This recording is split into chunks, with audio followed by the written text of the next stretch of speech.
Vamos dar início a essa Masterclass. Para quem não me conhece, meu nome é Luciano, eu sou professor aqui do curso, sou defensor público no estado de São Paulo e junto com o professor Márcio e a professora Manuela, nós pensamos um curso de advocacia criminal com conteúdo teórico, mas também com um viés prático.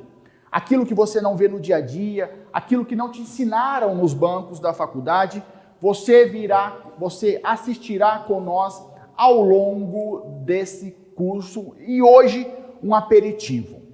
Quero falar com vocês hoje nesse nosso encontro sobre dois grandes aspectos que eu observo na prática, já são mais de 10 anos como defensor público, outros 3 anos como advogado, que é a questão da postura, como se comportar numa audiência criminal. E além disso, como fazer uma sustentação oral, como se posicionar, o que é relevante para uma sustentação oral. Eu também na minha vida profissional fiz aí algumas sustentações orais e quero pensar para você esses aspectos, essas informações, essas premissas que você não encontra em nenhum lugar. A faculdade não te ensina, a doutrina não te ensina isso, então quero trabalhar com você alguns aspectos nessa noite.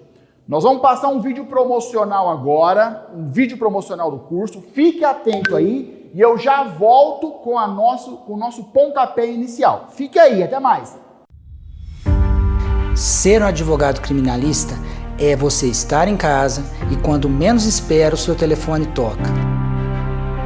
Esse cliente cometeu um crime e seu papel como advogado criminalista é garantir os direitos dessa pessoa. Não estamos falando em defender o crime cometido, mas sim os direitos de quem o cometeu. Sem dúvida, no âmbito criminal, nós não temos nem dia nem hora.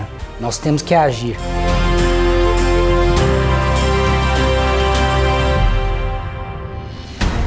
A chamada é para um caso de estelionato. O que a gente tem que verificar? A princípio, a informação inicial que eu tive, em razão de ter sido um flagrante, é que é ligado à fraude com cartões de crédito. Olha só, estelionato, artigo 171, a primeira coisa que o advogado já tem que ter em mente é a pena, de 1 a 5 anos, o que impossibilita de cara a fiança a ser arbitrada pela autoridade policial. Claro que a autoridade policial vai analisar se é um caso de flagrante mesmo ou não. Por quê? Ele pode ouvir o acusado e liberá-lo. Mas se ele entender que realmente é as hipóteses de flagrante, nós já estamos pressupondo que não vai caber a fiança, infelizmente.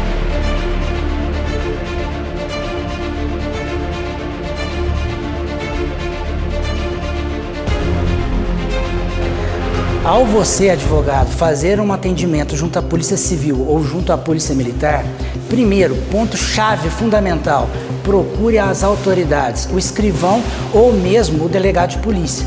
Por que isso? Para você diagnosticar a real situação do seu cliente. Muitos advogados vão querer falar com o cliente. Há um equívoco quanto a isso. Você deve fazer de fato o quê? Apurar qual a situação do seu cliente. Teve um flagrante? Não vai ter o flagrante, se ele já foi interrogado ou não, se tem as vítimas no local, enfim, para que você possa ter o maior número de dados possíveis para que você fale com o seu cliente. Essa é a orientação técnica inicial na fase policial. Doutor Davi, eu estou acompanhando esse caso, parece que é um estelionato. O que pode ser feito? Vai ser feita a lavratura do flagrante? Como que é a situação dele? No primeiro ponto, o senhor pode me informar, se o senhor puder, claro. Esse é um caso de autuação em flagrante delito por estelionato na conhecida prática do falsidade do cartão. E ainda eu estou apurando aqui dentro dos autos que existem envolvimento de outras pessoas. Existiu aquela pessoa que fez o atendimento falso, no caso a pessoa do sexo feminino, e também a pessoa que buscou o cartão. Em decorrência dessas participações de 3 ou mais pessoas, nós também faremos o enquadramento dele na formação de quadrilha, associação criminosa do 288, que a pena é de reclusão de 1 a 3 anos. Portanto, não cabe fiança, o senhor terá que fazer a defesa dele em juízo, doutor. Doutor, agradeço essas informações iniciais. Peço ao doutor só a possibilidade de falar com o cliente, né, eu acredito que não vai ter problema quanto a isso. Né? Certamente, doutor. A lei garante esse direito do senhor. O senhor fique à vontade de se comunicar privativamente com o seu cliente.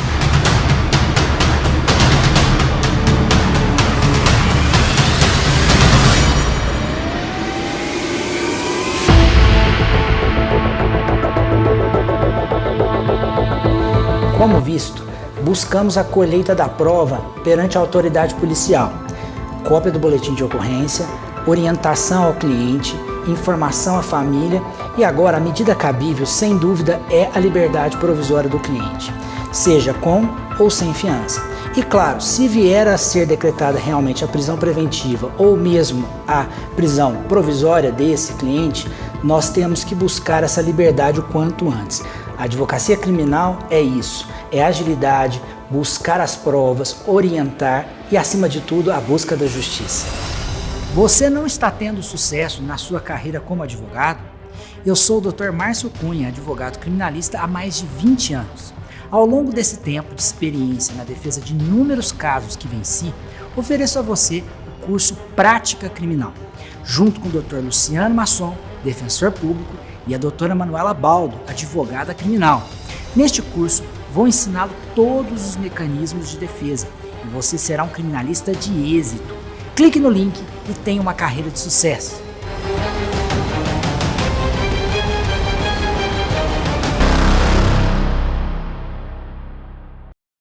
Aqui a nossa Masterclass, você viu aí nosso vídeo promocional. E o que nós pensamos? Eu, professor Márcio, professora Manuela, trazer para você, na perspectiva do direito penal, aquilo que não é visto, aquilo que não é dado em sala de aula.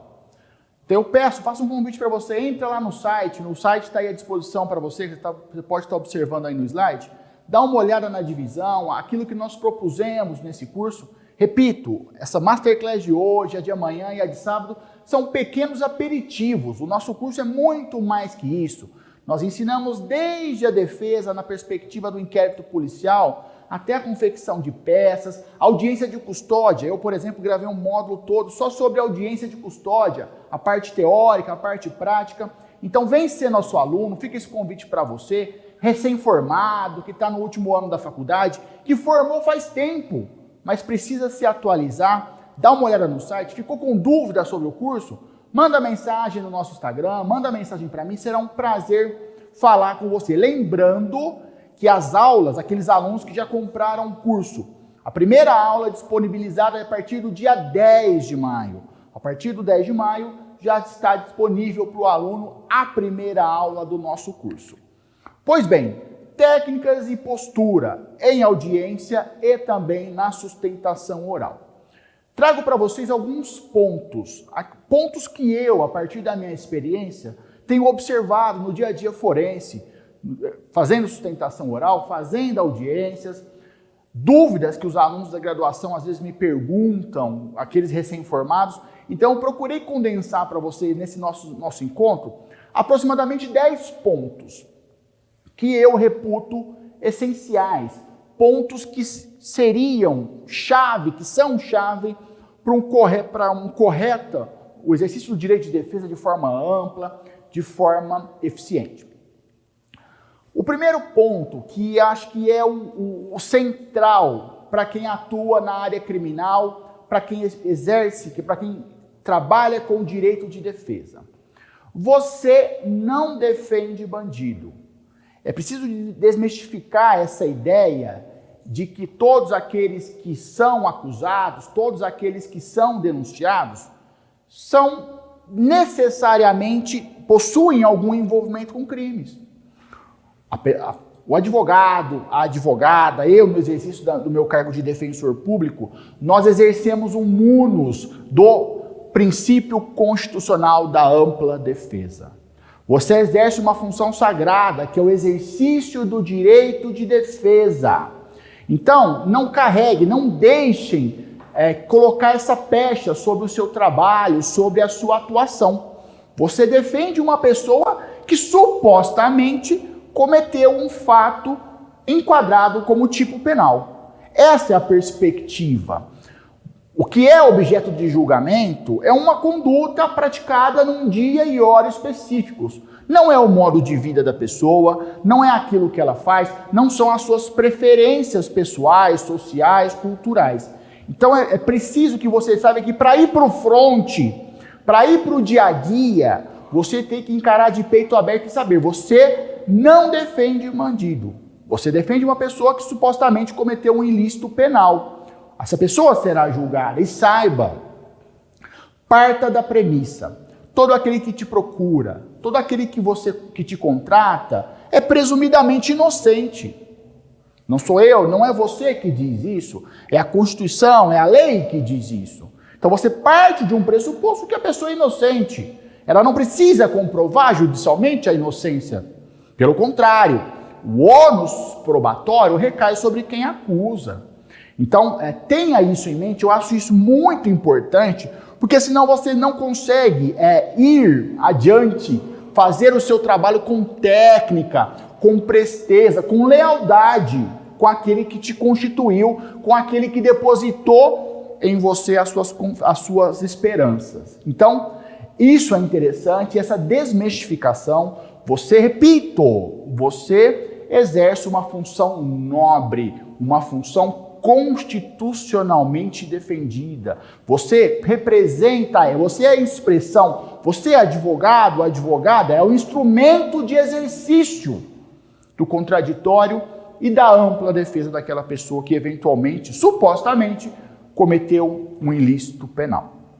Então esse é o primeiro ponto que eu acho essencial para aquele que pensa, para aquela que pensa em vir para a advocacia criminal, em exercer esse direito tão belo, tão magnífico. Um outro ponto que às vezes eu observo e traz uma insegurança, aquele que é recém-formado, aquele que se formou há pouco tempo, ou aquele que está há muito tempo sem exercer a profissão, a tendência é ter naturalmente um pouco de insegurança. Insegurança no dia a dia, insegurança em como se comportar numa audiência. Seja combativo. E algo que eu aplico no meu dia a dia como defensor público. Ser combativo não é ser grosseiro, não é ser mal educado, não é destratar as pessoas, destratar testemunhas, destratar serventuários. Ser combativo é, antes de tudo, você ser uma pessoa, um profissional diligente. Uma profissional diligente, técnica, que sabe o que dispõe a lei, que sabe o que está nos autos. Então não deixe de ter em você a combatividade que é necessária para a profissão. E isso fica muito claro no exercício do direito de defesa, aqui na perspectiva penal, na seara penal. Mas ser combativo é algo que se exige do advogado, da advogada, em todos os ramos. Em todas as áreas. Não é ser grosseiro, não é ser mal educado, mas sim é ser um profissional técnico, preciso, com conhecimento jurídico. Você precisa disso e é incrível. Quanto mais conhecimento jurídico você tem, quanto mais conhecimento jurídico você adquire, mais seguro você fica. Numa audiência, numa sustentação oral, na realização de uma alegação final. Então, o conhecimento jurídico, ele te fortalece, te dá segurança no exercício do dia a dia. Então, se você formou faz tempo, você precisa se atualizar. Fazendo um curso, como você está aqui hoje, você precisa se atualizar, porque a lei, a jurisprudência estão em constante evolução. Então, esse é um segundo ponto que eu acho muito, muito importante. Assim como ser educado não é sinônimo de ser subserviente, quer à acusação, quer ao magistrado.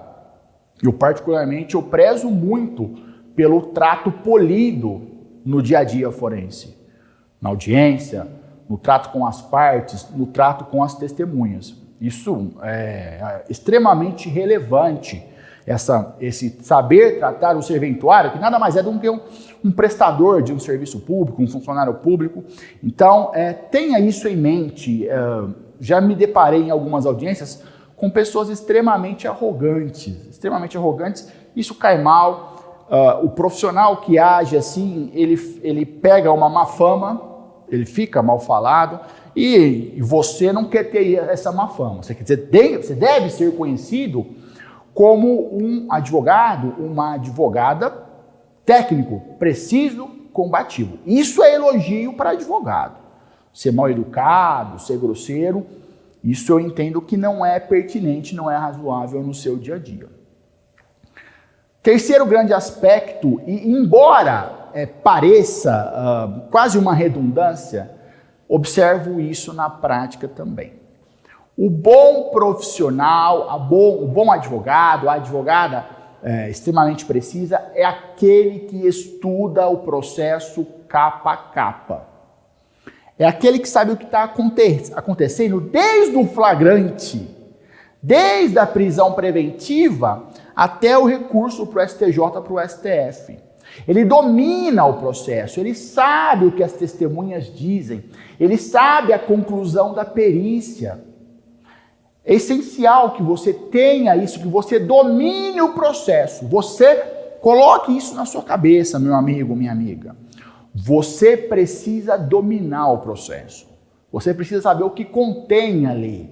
Você não pode ser surpreendido com uma pergunta da acusação ou com uma conclusão pericial que você pulou, que você não viu, que você inadvertidamente não olhou com acuidade, com atenção.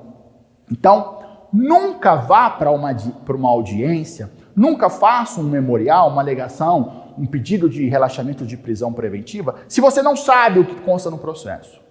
Não vá às cegas, não vá às cegas, porque isso é muito, muito ruim, quer para o exercício do direito de defesa, quer para o seu conhecimento, para a referência que os profissionais terão de você, em relação a você. Chegue à audiência com tudo em mente. Você, às vezes é impossível, Luciano, eu não consigo. É muita informação, é um processo de tráfico, muitas testemunhas, é um crime de lesão corporal com muitas perícias. Faça apontamentos. Leve um notebook, leve um tablet, ou se você é da velha guarda como eu, imprima, note com caneta amarela para você saber o que perguntar, para você saber o que fazer numa audiência. Tem o velho exemplo, o que eu chamo assim, do advogado paraquedista. Você deve ter ouvido falar disso. Não seja um advogado ou uma advogada paraquedista. Um belo dia numa audiência, chegou um advogado, e ele, sem pudor nenhum, ele declarou na sala, falou assim, eu estou aqui quebrando um galho para um amigo que foi viajar. Não sei o que está acontecendo, eu sei o nome do réu, mas eu estou aqui só para cobrir uma falta de um colega. Todo mundo se entreolhou, assustado, sim. E, pessoal, quando o advogado saiu da sala, ele virou motivo de chacota, virou motivo de piada no meio. Porque ele expressamente disse, olha, não sei o que está acontecendo, eu caí aqui nessa audiência. Não seja esse tipo de profissional. Te ligaram meio-dia para fazer uma audiência 1 hora, você não sabe o que está acontecendo? Você não vai. Não se exponha a esse tipo de situação. Isso é um conselho muito bom para quem nunca fez audiência. Não vá, não vire quebra-galho daquilo que você não sabe. Porque no processo penal, é muito claro isso, né? No processo penal, você lida com um dos bens jurídicos mais caros, mais relevantes do cidadão, que é a liberdade. Às vezes por uma omissão sua, por uma falta de destreza, por uma falta de técnica, um réu, uma ré, condenado a 5, 6, 7 anos. Isso não volta mais. Você não consegue voltar no tempo. Então tenha essa preocupação. Não seja paraquedista, não seja quebra-galho. Porque quem vai se expor a passar a ser um mau profissional é você que topou fazer esse tipo de coisa. Não é quem deixou de ir. Quem deixou de ir não está presente no ato. Não gerou. Quem não está presente no ato não tem nenhum tipo de constrangimento.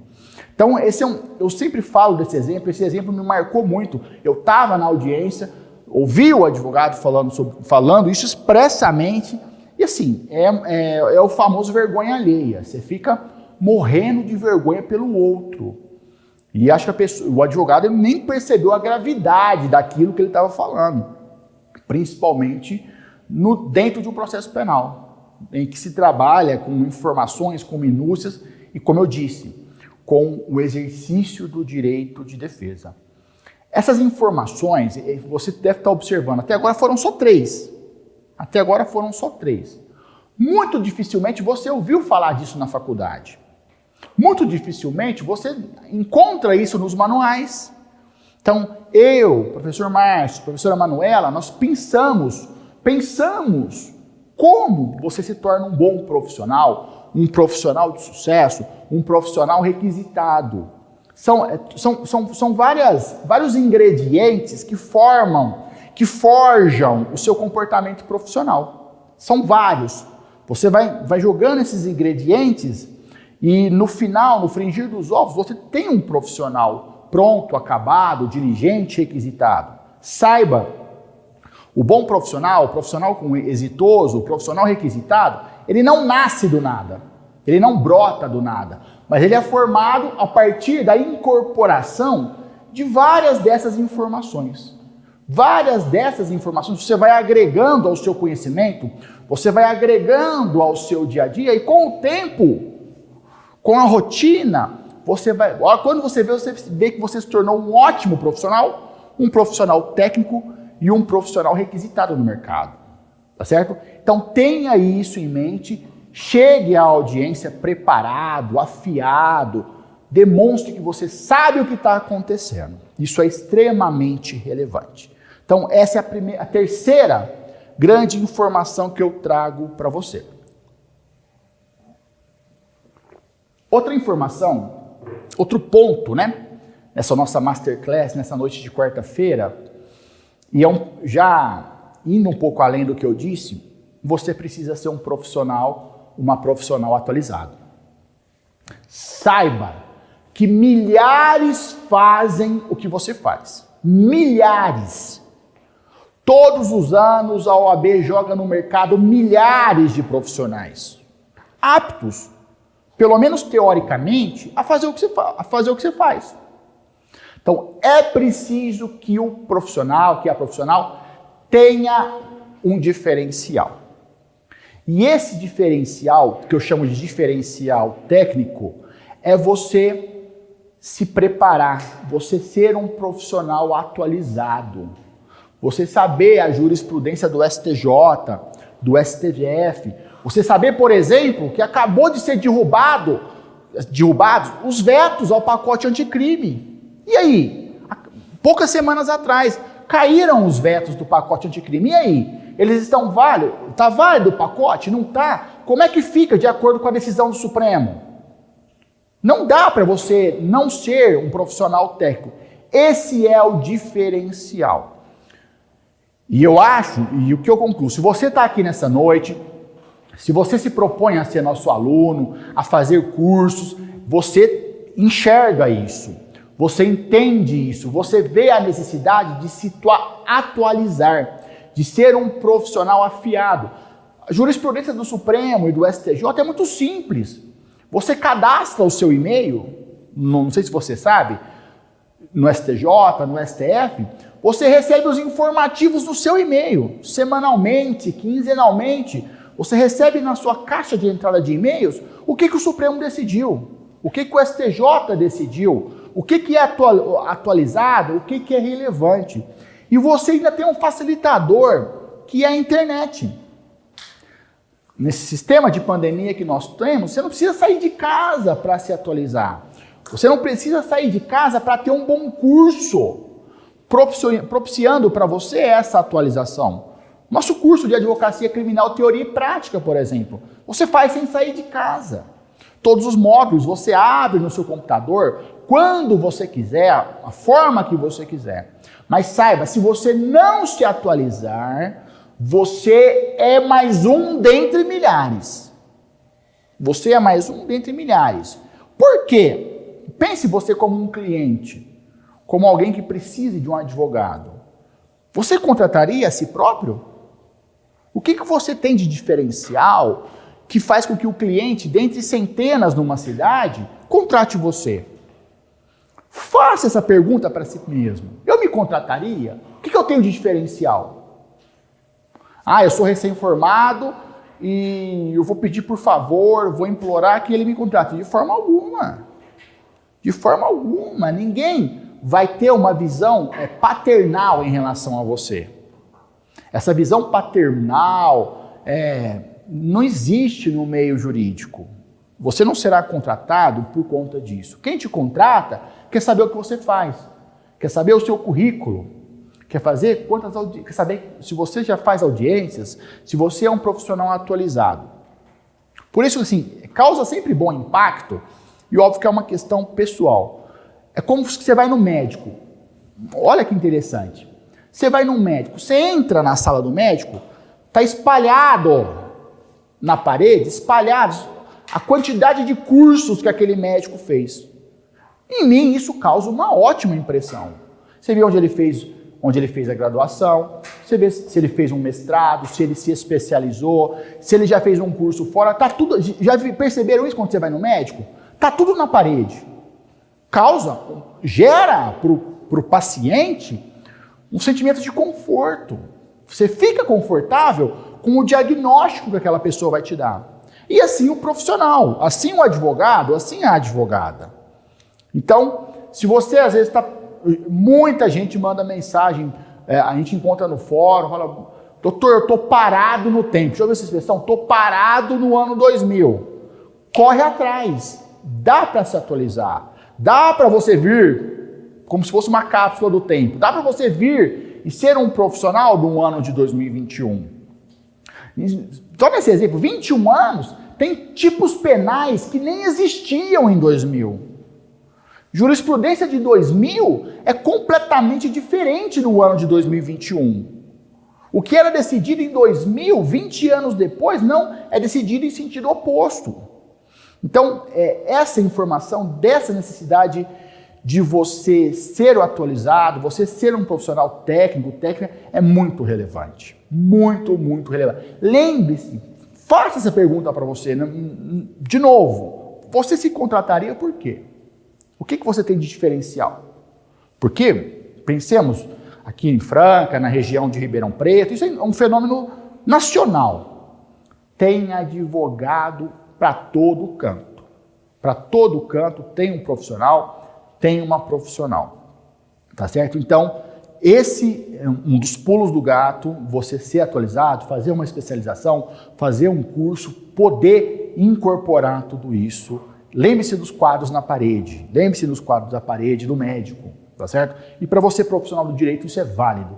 Isso é extremamente válido, relevante e gera confiança naquele que te procura.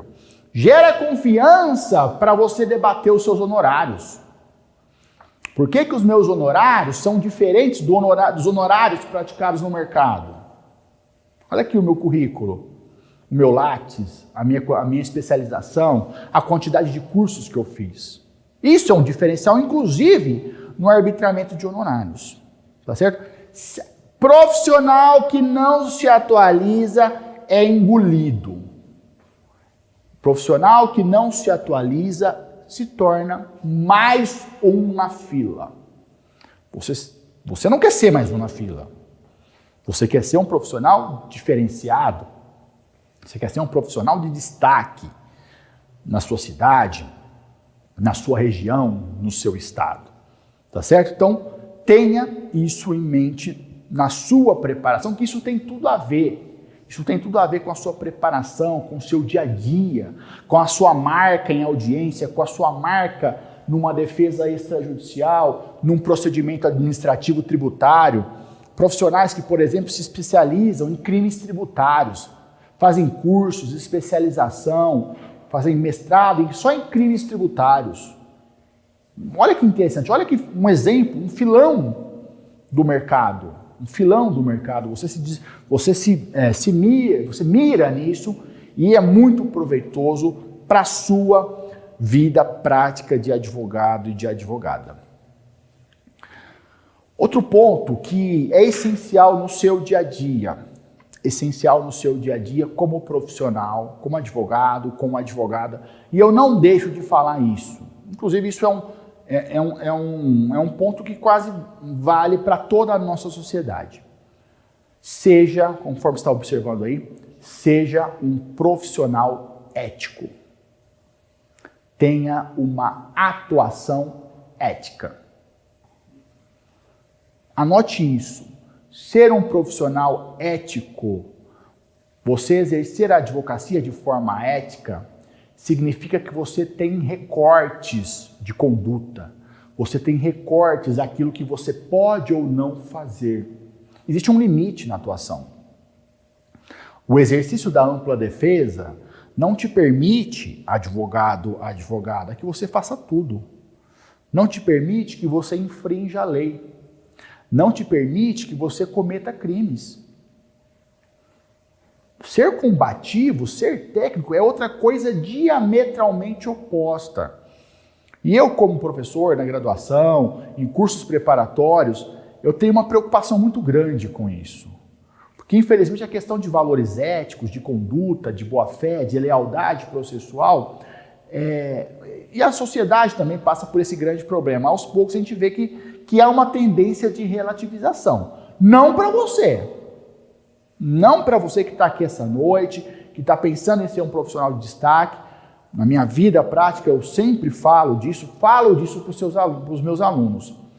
Aquela ideia filosófica de que você não pode tudo. O ethos, a ideia de você perquirir, questionar, eu posso fazer isso? Infelizmente, toda semana nós nos deparamos com profissionais do direito, advogados, advogadas, metidos no cometimento de crimes. Crimes dos mais variados. Cometendo crimes no suposto exercício do direito de defesa. Isso não é direito de defesa. O direito de defesa não se confunde com atividade criminosa. Tanto que você defender uma pessoa que é denunciada, que é acusada, não significa que você está passando a mão na cabeça dela e concordando com o que ela faz. Precisa ser provado que ela cometeu um ato típico, antijurídico e culpável. É isso que você tem que rebater sendo técnico. Mas não significa, em hipótese alguma, que você concorde com aquela conduta supostamente que ela teria cometido. São coisas diametralmente opostas.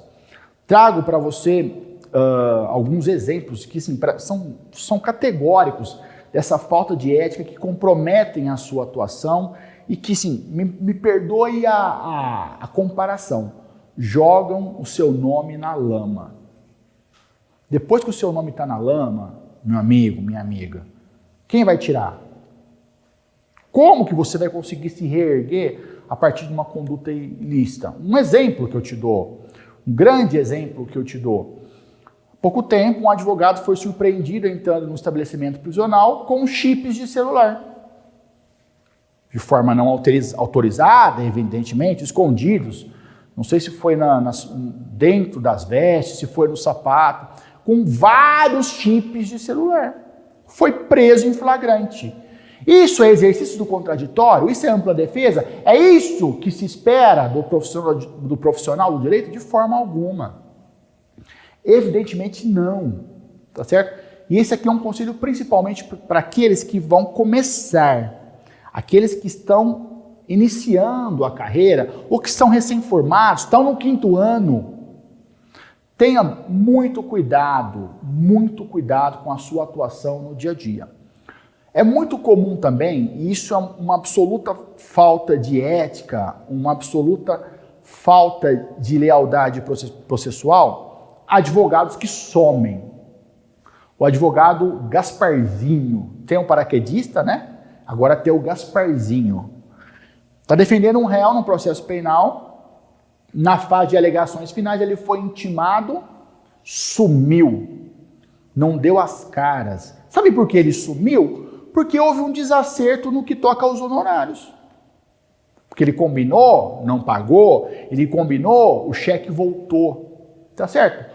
O que eu tenho que fazer, Luciano? Renuncia! comunica nos autos, excelência, houve um desacerto financeiro.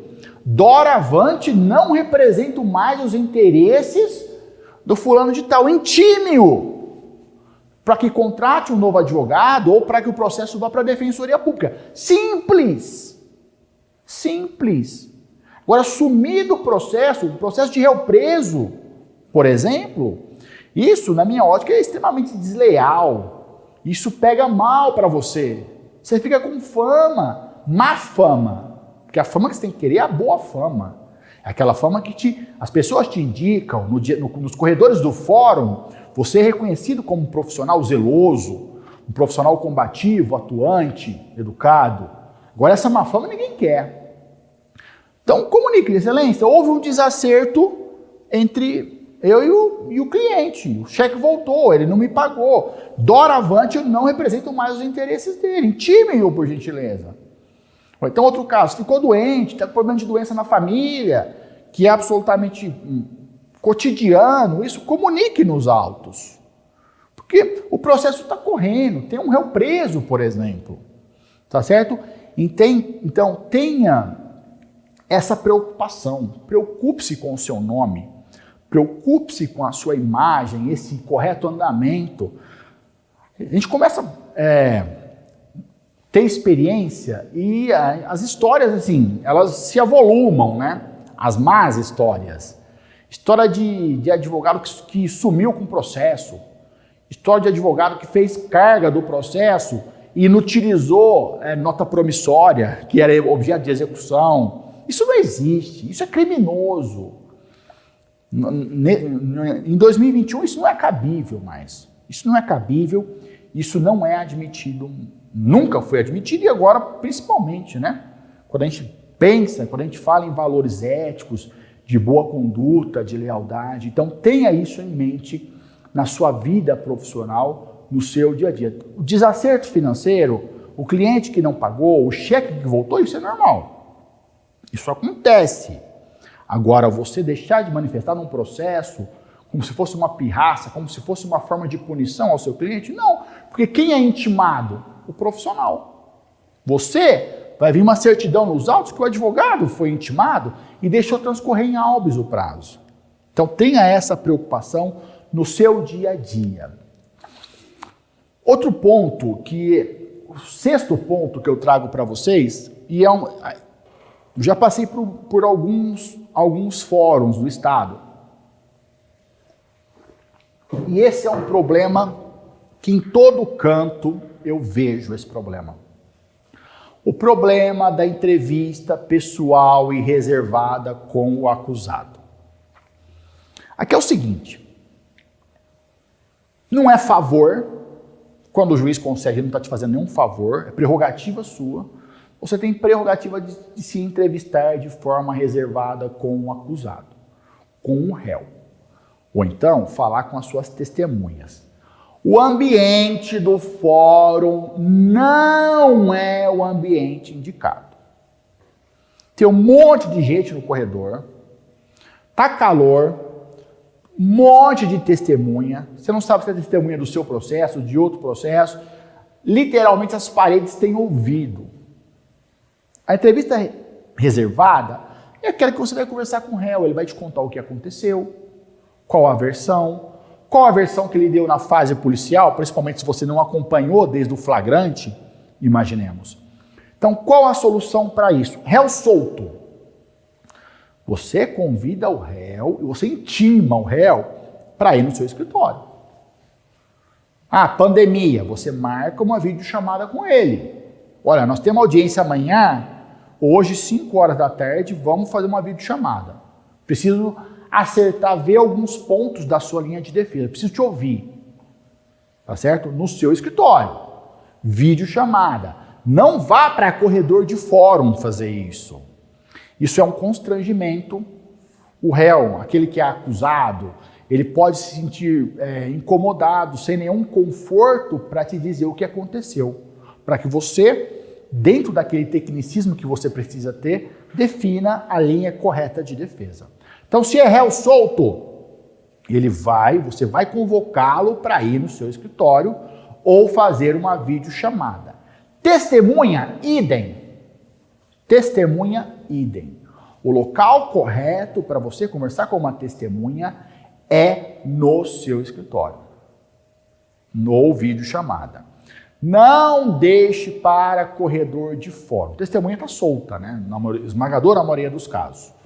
Defina isso fora, no ambiente correto, no ambiente de paz, de tranquilidade.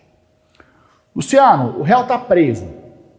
Você tem o dever de visitá-lo, agendar, falar com a direção do presídio, do centro de detenção provisória, agendar dia e hora agendados. Você será recebido no parlatório. Você vai conversar com ele. Ou então agora tem uma baita de uma ferramenta que é o parlatório virtual. Você agenda, você não precisa nem ir ao CDP, ao presídio. No dia e horário agendado, o réu está ali, do outro lado, numa videochamada. Você com tranquilidade, conversa, passa as teses defensivas, repasse as teses defensivas. Não tem essa preocupação, porque esse problema de conversar em corredor de fórum, isso dá pano para manga. Vou te contar um caso. Uma advogada recém-formada, ela estava no corredor do fórum. E ela estava instruindo uma testemunha a mentir. Estava instruindo a testemunha a cometer um crime de falso testemunho. E tá ali, ó, você vai falar isso, vai falar aquilo. A 3 metros dela tinha um policial militar, que era justamente, ela não sabia, testemunha de acusação no processo dela, do que ela defendia. Começou a audiência, ela sentou, a testemunha sentou, o policial militar informou o juiz, falou: excelência, a doutora estava orientando a testemunha a mentir ali fora. Consequência, dispensou-se a testemunha, ela abriu mão da testemunha, obviamente, né?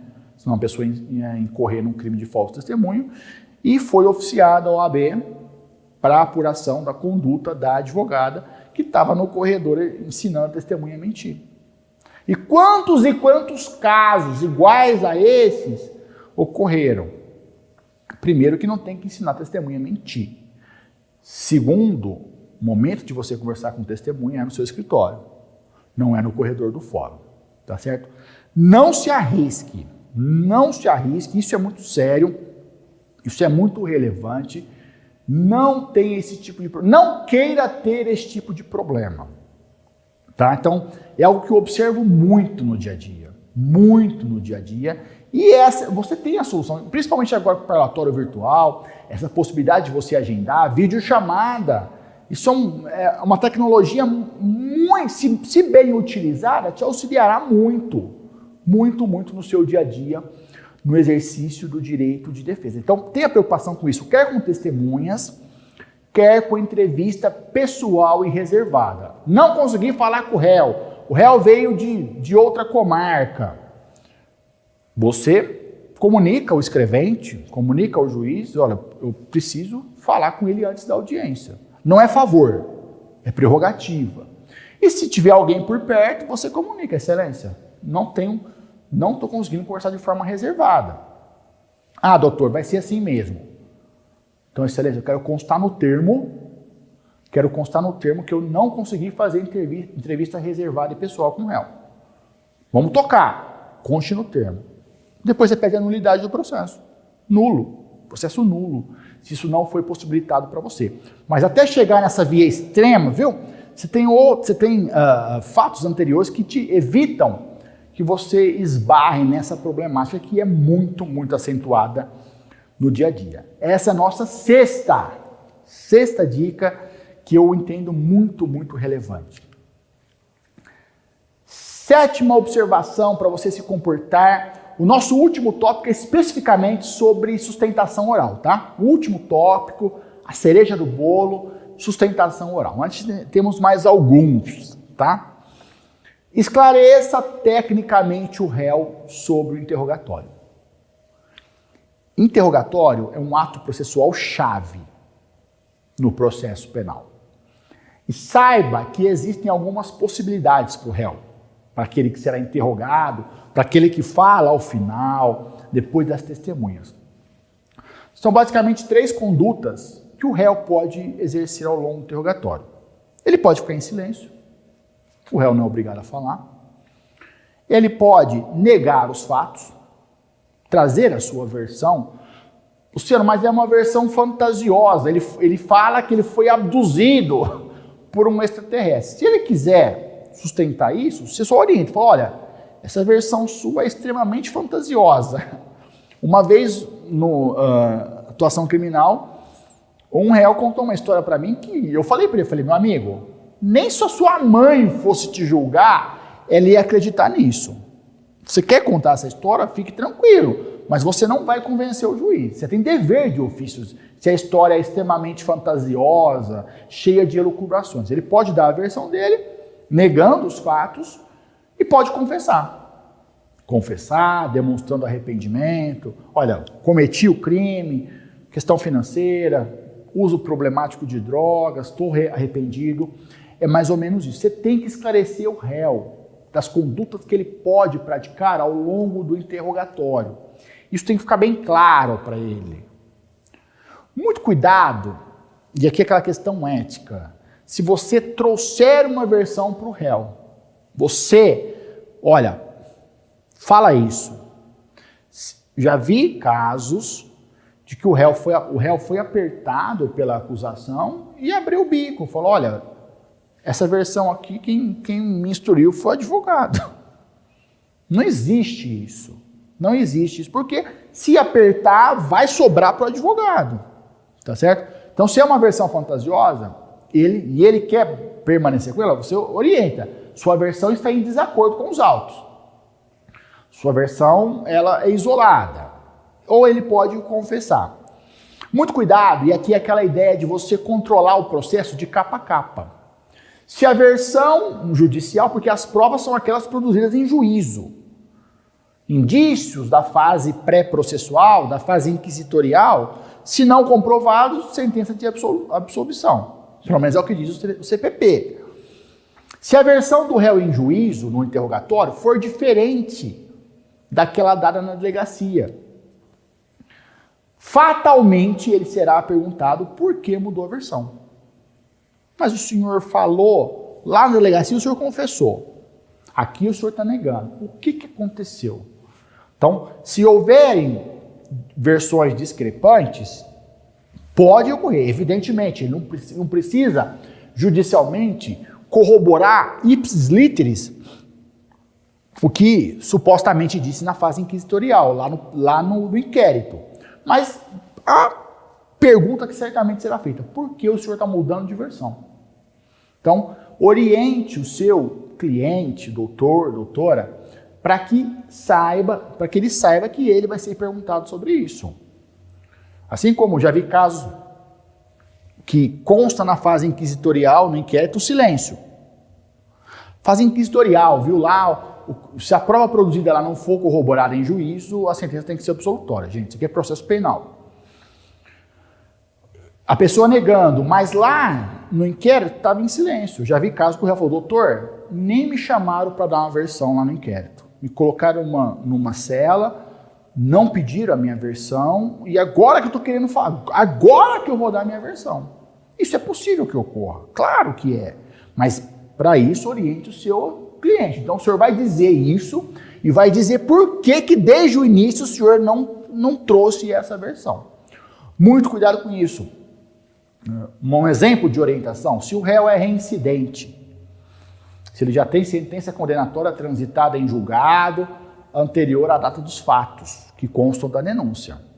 Olha, se você é reincidente e confessar, existe uma atenuante aqui. Não vai haver a exasperação da reincidência. Isso é um tecnicismo que se exige do profissional. E sempre tem aquela pergunta, doutor, o que o senhor acha? Ou assim, doutor, tá fácil. Você não trabalha com bola de cristal. Exercer a advocacia, você lidar com o direito alheio, você não garante o resultado fim. Profissão de advogado, de advogada, é uma profissão meio. Você não garante o resultado por um simples motivo. Não é você que sentencia. A sentença vem de um terceiro, imparcial, inerte. Então, nunca garanta resultado. Sabe por quê? Porque se o resultado não vier, você será cobrado. Nunca garanta, tá fácil. O juiz dessa vara só absolve, esse juiz aqui dá o redutor no tráfico. Mesmo que você saiba disso, fala, olha, há uma possibilidade. Não garanta resultado, repito, porque não depende de você. E se o resultado não vier, você será confrontado pelo réu. Na outra semana, parentes do réu vão te procurar, vão cobrar, vão sustar o cheque, tá certo? Então, você pode falar, olha, essa vara aqui é uma vara, o juiz é um pouco mais criterioso. Essa vara aqui, ele costuma dar regime aberto para esse tipo de crime, réu primário. Agora, não estou garantindo que é regime aberto. Nessa forma, em perspectiva, em potencial, você pode falar. Agora, garantia, eu tenho certeza, eu tenho convicção, vai dar certo, o senhor sai hoje. Não produza esse tipo de esperança no réu ou nos familiares. Porque isso, se não ocorrer, meu amigo, minha amiga, você estará em maus lençóis. Então, doutor, o que o senhor acha? Olha, nós vamos fazer uma defesa técnica, arrolamos testemunhas, estamos contraditando o laudo, a sua versão é uma versão boa de negativa, tem um álibi, nós comprovamos esse álibi, você estava trabalhando, tem um ponto eletrônico, vamos fazer o melhor. Agora, garantir que o senhor será absolvido, que o senhor terá um regime diferente do fechado, isso eu não consigo garantir. Essa é a forma correta, essa é a forma precisa. É esse tipo de profissional que às vezes falta no mercado. Leal, técnico, preciso, que fale isso sem subterfúgios, que fale isso olhando para o olho do cliente, daquele que é defendido por ele. Tá? Penúltima dica, antes de nós começarmos a falar um pouco de sustentação oral. Valorize-se. E aqui, gente, seja contra o aviltamento de honorários. Não seja aquele profissional que tira carga de processo por cinquentão. Existem aos montes. Você precisa se valorizar. Você fez 5 anos de faculdade, você paga uma anuidade, você tem custos com o seu escritório, com os seus livros, com os seus cursos. Se você não se valorizar, ninguém te valoriza. É meio que pregar no deserto. Luciano, isso é meio que pregar no deserto. Sim, mas começa por você. Faz para mim uma audiência por R$50, R$40, R$70. Você precisa se valorizar. Esse primeiro passo é você que dá. Você sabe o custo, a dificuldade, o tempo que você investiu numa faculdade, o preço de uma faculdade, se eventualmente você pagou mensalidade. Tá certo? Então isso eu vejo toda rodinha, gente, toda rodinha que tem advogado, eu não sou advogado, mas o pessoal comenta, toda rodinha que tem advogado, esse assunto é um dos assuntos top 3, os honorários. Porque o cliente foi no meu escritório, eu pedi X, no da esquina, pediram 1/3 de X. E o que esse cliente vai fazer? Ele vai procurar outro que dá 10% de X. Tá certo? Ele vai ficar jogando. É quase uma roleta, né? Obviamente que os honorários que ele encontrar ao final podem ser proporcionais ao tipo de defesa que ele terá, né?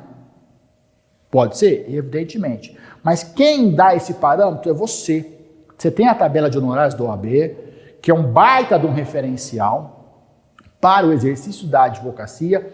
Então, valorize-se, os cursos, a sua atualização, aquilo que você incrementou no seu escritório, na sua produção técnica, se contratou um outro estagiário, você tem um advogado associado. Tudo isso, meu amigo, minha amiga, você tem que botar na conta, botar na ponta do lápis. Porque senão, você não sustenta. você não se sustenta, você não mantém de pé o seu escritório. Porque a advocacia é uma profissão nobre, nobilíssima, exercício da ampla defesa é maravilhoso, é constitucional, sem advogado não há justiça, sem advogada não há justiça, perfeito. Mas você, todo mês tem boleto. Ou o fato de ser uma profissão nobre faz com que não tenha boletos todo mês na sua mesa. Evidentemente que não. Evidentemente que não. Os boletos, faça chuva, faça sol, os boletos continuam a vir. A anuidade do AB, você continua tendo que pagar. Então tenha essa preocupação no seu dia a dia, de valorização. É um trabalho quase que de formiguinha, né? Quase de formiguinha, mas começa por você. Começa por você e você vai ver que quando você começar a colocar alguns parâmetros financeiros, alguns sarrafos financeiros, e que são o mínimo, o básico, o razoável, aquilo que a OAB define na sua tabela, e isso começar a ser cumprido, automaticamente vem a valorização. A valorização que você precisa, a valorização que você é merecedor na sua atuação prática. E essa 8ª dica. 9ª dica, a dica mais extensa, que eu deixei para o final, que são dicas relacionadas à sustentação oral. Durante alguns anos, na Defensoria Pública do Estado de São Paulo, só para você entender, nós temos um chamado núcleo de segunda instância, que são defensores designados para fazerem sustentações orais no tribunal. Todo tipo de ação e ações, o maior volume, são de ações penais. E eu, durante alguns anos, fui um desses defensores designados para fazer sustentação oral nos tribunais. Então já despachei com o desembargador, já fiz sustentação oral, já fui bem recebido, às vezes nem sempre tão bem recebido assim, mas existem algumas informações que eu acho relevante. Primeiro, saiba que não é todo mundo que faz sustentação oral. Fazer sustentação oral em tribunais, no STJ, no STF, é um grande nicho no mercado. É uma grande fatia pouco explorada por profissionais do direito. Sabia disso? Sabia que tem advogados, eles cobram um honorário em relação ao processo e cobram à parte a sustentação oral. Tamanha a responsabilidade que você tem em fazer sustentação oral no tribunal, num habeas corpus, num agravo, num recurso especial, numa apelação. Então, existem algumas... E essa ideia de profissionalização, de você ser um bom profissional, um profissional valorizado, passa também por como fazer sustentação oral. Como dar pareceres, advogados que se tornam pareceristas. Eles dão um parecer num caso concreto, que agregam teses jurídicas pró-réu. Então, entende que são fatias do mercado que você pode explorar. Você pode olhar com maior interesse, com se tornar um profissional nessa perspectiva. E aqui é um problema que, sim, acho que da grande parte das orientações que nós estamos conversando nessa Masterclass, nunca foi ensinado nos bancos da faculdade como fazer sustentação oral. Se alguém falou sobre isso, é algo minoritário. Não é algo que você vê nos 5 anos de faculdade e que o nosso curso a gente traz para você. A gente quer propiciar para você ter também essa perspectiva das sustentações orais. Primeiro ponto, você deve fazer um requerimento no processo para fazer sustentação oral. Nos autos, eu tenho dúvida se como que é o funcionamento. Você procura o regimento interno do tribunal. Então, se é o TJ São Paulo, TJMG, TJDF, vai no regimento. Vê como é que funciona, são 15 minutos, são 10 minutos, o dia das sessões, a questão do uso da beca, você tem que estar vestido com a sua indumentária correta, tá certo? Tudo isso gira em torno. Não achei. Liga no cartório. O seu processo foi distribuído para a 4ª Vara Criminal do Tribunal de São Paulo. Tem um cartório. Liga para lá. Manda um e-mail. Fala, olha, quero fazer sustentação oral. Peticionei nos autos disso, informei, porque o desembargador tem que ficar sabendo. Se ele não ficar sabendo, eu já vi isso. Não informou nos autos, cheguei no dia da sessão. Você não vai estar na pauta, você não vai falar. Porque como é que é? Você chega no tribunal, então vamos lá, quinta Câmara Criminal, como é que funciona? O seu julgamento está marcado para começar às 13 horas. Você vai chegar na quinta criminal, vai ter um monte de gente, quando é presencial. Um monte de gente. E aqueles que selecionaram vão estar ali, ó. Vão ter ali 10. Aí é por ordem de chegada. Fui o 9º. Então eles vão te dar uma senha. Fala, olha, doutor, o senhor é o 9º, tá? Antes tem 8. Se você não informou antes, que eu já vi profissional chegar, eu quero fazer sustentação oral. O senhor informou nos autos? Não. Então, o senhor não fará, ou o senhor pode conversar com o desembargador para ele retirar da pauta. Se o desembargador te ouvir, fala, doutor, gostaria que o senhor retirasse da pauta, vou peticionar correndo agora, porque eu pretendo fazer sustentação oral. Então você vê antes, você conversa no cartório antes. Tá certo? Então, olha, fiz petição no dia, daqui um mês, a data e horário agendados, você chega com beca, pega a sua senha e aguarda o tempo para você falar. Não, repito, não achou no regimento do tribunal, do STJ, do Supremo, liga no cartório. Porque tem toda essa preparação antes. Você pode estar observando aí, é muito bom você apresentar memoriais enxutos antes para os desembargadores daquela Câmara. Então vamos pensar, a quarta Câmara Criminal vai ser julgado daqui um mês. A sua apelação entra na pauta daqui um mês. Você pode despachar com o desembargador. Agendar para enviar memoriais enxutos. Não são as alegações. São 2 páginas, 3 páginas, porque o desembargador tem muita coisa para ler, viu? Você tem que ser conciso, objetivo, preciso. Memoriais daquilo que você vai trabalhar nas suas alegações.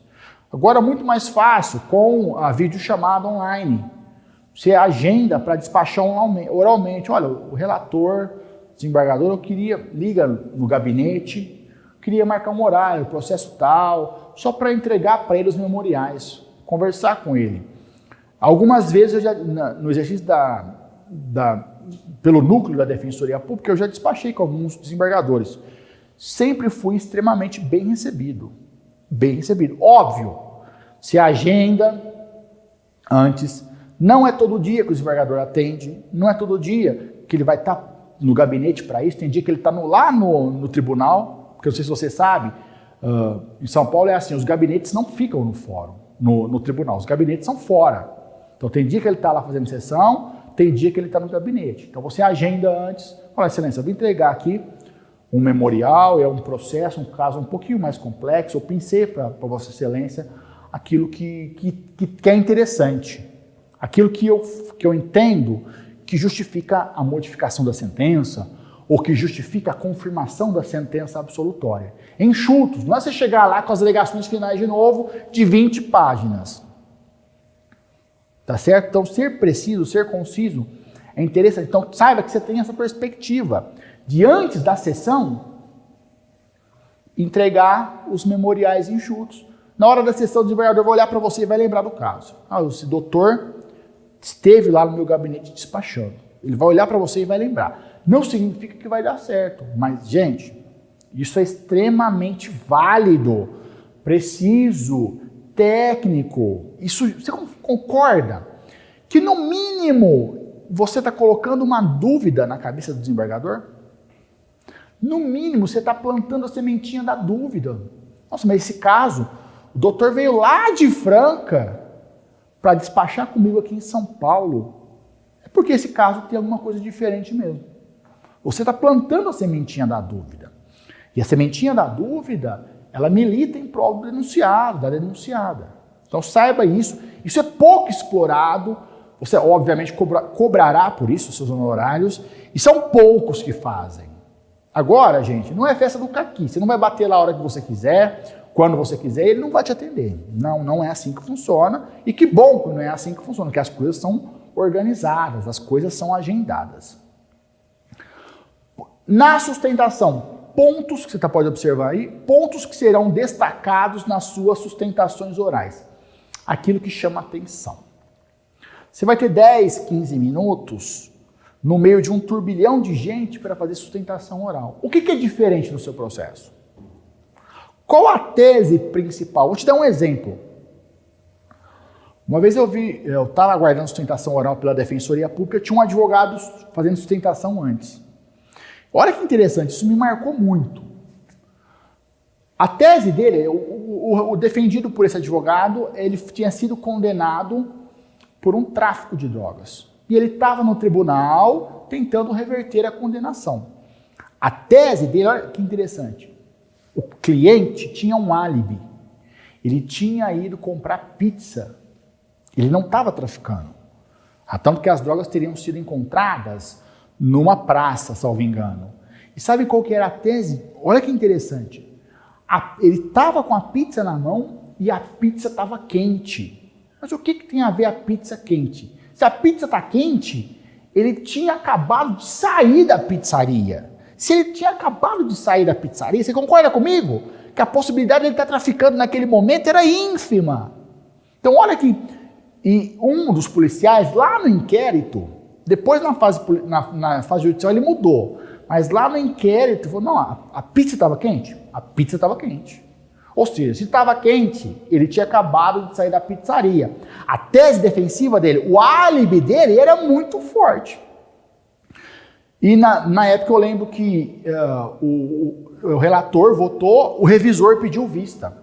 O revisor pediu vista, porque certamente ia mudar o voto, que normalmente são 3, relator, revisor e o terceiro. O relator tinha votado, o revisor pediu vista. Porque, olha, para você ver como uma informação dessa precisa, como essa, o destaque, e aqui era uma questão fática, traz uma dúvida, é um ponto de destaque, e é aquilo que faz que você chame a atenção para a sua sustentação oral.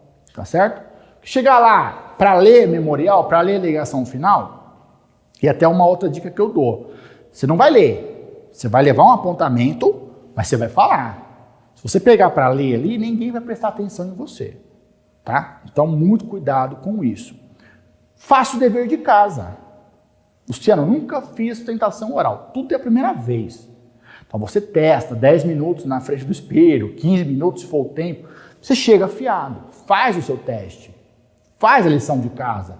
Faz aquilo que você quer defender na sustentação. Tá certo?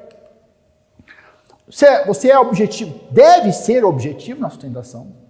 Você deve destacar aquilo que é relevante, que é diferente, as questões pessoais do seu réu, porque o réu tem que responder em regime aberto, porque a prisão tem que ser domiciliar, o laudo médico, você tem que ser preciso nessas informações que você traz no momento da sua sustentação oral. Não lê, como eu disse, vá para os apontamentos, você deve treinar, porque se exige oratória, composição corporal e entonação. Eu, particularmente, sempre gosto de fazer sustentação oral em pé, como uma deferência para a turma, para a Câmara. Às vezes, em algumas câmaras, você está em pé, o desembargador fala, doutor, você pode se assentar, fica à vontade. Aí você senta. Fazer em pé é um sinal de deferência, um sinal de respeito com os desembargadores, com os ministros, tá certo? Postura, entonação, oratória, que são coisas que você treina no dia a dia. E é igual andar de bicicleta. Quando você começa a andar, isso vai ficando mais fácil para você, tá certo? Treine em casa. Normalmente o profissional do direito ele já tem uma inclinação para falar, para ter isso, tá certo? E caminhando para o fim, você procure conhecer o entendimento da Câmara. O que os desembargadores entendem daquele assunto, se aquela tese que você traz, se ela é uma tese majoritária, se ela é uma tese bem recebida, bem aceita ou não. Pesquisar o entendimento do desembargador, do relator, é de suma importância para você. Se benéfico, obviamente, você destaca. Inclusive, excelência, já foi decidido nesse sentido nessa Câmara. Inclusive, há um entendimento nessa mesma linha, tá certo? Coloque isso nos seus memoriais e será muito válido para a sua sustentação oral. Eu termino por aqui. queria agradecer a sua presença. São aí pontos que eu entendo relevantes. Entra lá no site, procure ver o nosso curso. Está um curso muito bom, muito pensado com carinho para você. Eu, professor Márcio, professora Manuela, pensamos num curso que vai ser um divisor de águas na sua carreira. Aquilo que ninguém nunca te disse, nunca te trouxe, nós procuramos trazer para você. Uma boa noite, bons estudos. Até a próxima. Tchau!